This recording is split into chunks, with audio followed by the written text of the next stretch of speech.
पहले तो अपन एल्केन्स का जनरलाइज फॉर्मूला जानते हैं। तो आज हम लोग क्या करेंगे, सबसे पहले अपन ये पढ़ते हैं कि एल्केन्स में जो कार्बन होता है उसकी हाइब्रिडाइजेशन क्या होती है। तो can you please tell us in chat section की एल्केन्स में जो यहां पर सबसे पहले क्या देखने वाले हैं, स्ट्रक्चर्स एंड हाइब्रिडाइजेशन चेक करेंगे। तो एल्केन में जो कार्बन होता है उसमें हाइब्रिडाइजेशन क्या होती है, तो मैं आपको बताता हूं। वैसे तो ऊपर लिखा हुआ है लेकिन फिर भी मैं आपको बताता हूं। जितने भी एल्केन्स होते हैं उनके अंदर हाइब्रिडाइजेशन कार्बन की होती है sp3। क्या होती है? sp3। तुम अब कोई भी पकड़ लो, जो तुम्हारी इच्छा हो पकड़ लो, उसमें sp3 ही दिखेगा। तो चलो मैं आपको बताता हूं। सपोज करो कि तुमने यहां पकड़ा CH4 को। CH4 क्या होता है? मीथेन। क्या नाम होता है इसका? मीथेन। नेमिंग मैंने पहले ही करवा दी थी, ठीक है। आप कोई भी एग्जांपल ले सकते हो। तो सपोज करो आपने मीथेन लिया, आप कोई भी एल्केन पकड़ना, उसमें कार्बन sp3 हाइब्रिडाइज्ड ही होता है। मीथेन पकड़ा तो उसमें कार्बन sp, ये याद रखना। एनी काइंड ऑफ एल्केन उसमें कार्बन की हाइब्रिडाइजेशन क्या होगी? sp3। कार्बन की हाइब्रिडाइजेशन sp3 ही होगी। समझ में आ गया? अब कैसे होता है मैं आपको दिखाता हूं। एग्जांपल के तौर पे CH4। तो आप बताइए जरा मुझे, CH4 में अगर देखें तो CH4 में 4 हाइड्रोजन है।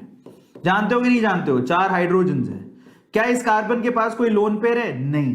तो अगर मैं तुमसे कहूं कि बताओ कि नंबर ऑफ एटम अटैच कितने हैं और प्लस लोन पेयर कितने हैं, देन व्हाट विल यू से? नंबर ऑफ एटम अटैच 4 और लोन पेयर 0। 4 एटम अटैच करके रखे कार्बन ने, ये पहला हाइड्रोजन, दूसरा, ये तीसरा और ये चौथा, 4। और इसके पास कोई लोन पेयर है? नहीं है, कोई लोन पेयर नहीं है, क्योंकि इसमें 4 ही वैलेंस इलेक्ट्रॉन होते हैं। चारों काम पे लगा दिए, एक यहां पर, एक यहां पर, एक यहां पर और एक यहां पर, तो 0। तो 4 + 0 कितना होता है? 4। 4 के हिसाब से हाइब्रिडाइजेशन sp3। और जब हाइब्रिडाइजेशन sp3 होती है तो स्ट्रक्चर कैसी होती है? टेट्राहेड्रल। स्ट्रक्चर कैसी होती है? टेट्राहेड्रल। ये तो जानते हो। यानी कैसे बनेगा ये कार्बन है तो एक हाइड्रोजन यहां पर बनाया, एक हाइड्रोजन यहां पर बनाया, एक हाइड्रोजन यहां पर बनाया और एक हाइड्रोजन यहां पर बनाया। तो 2D में अगर आपको टेट्राहेड्रल दिखाना हो तो इस तरह से दिखाते हैं। ये सबको पता है, दैट्स वेरी इजी। अब sp3 हाइब्रिडाइजेशन का मतलब क्या है उसको भी मैं आपको समझा देता हूं, ठीक है। सो इसका मतलब ये जो कार्बन है उसके पास 4 sp3 हाइब्रिडाइज्ड ऑर्बिटल्स होंगे।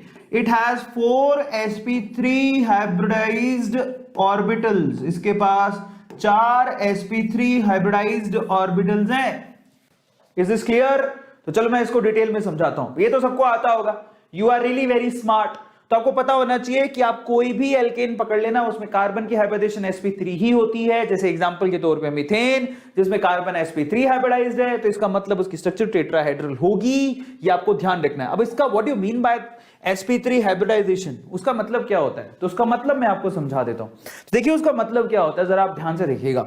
अगर ये कार्बन है तो इसके पास 4 sp3 हाइब्रिडाइज्ड ऑर्बिटल्स होंगे जो टेट्राहेड्रली अरेंज्ड होंगे। तो चलो मैं आपको दिखाता हूं। इनके पास 4 sp3 hybridised orbital tetrahedrally arrange होंगे। तो वो कैसे होंगे? ये पहला sp3 हाइब्रिडाइज्ड ऑर्बिटल, ये दूसरा sp3 हाइब्रिडाइज्ड ऑर्बिटल, ये तीसरा है sp3 हाइब्रिडाइज्ड ऑर्बिटल और ये चौथा sp3 हाइब्रिडाइज्ड ऑर्बिटल, जो कि टेट्राहेड्रली मैंने अरेंज कर दी है, ठीक है। अब क्या होगा?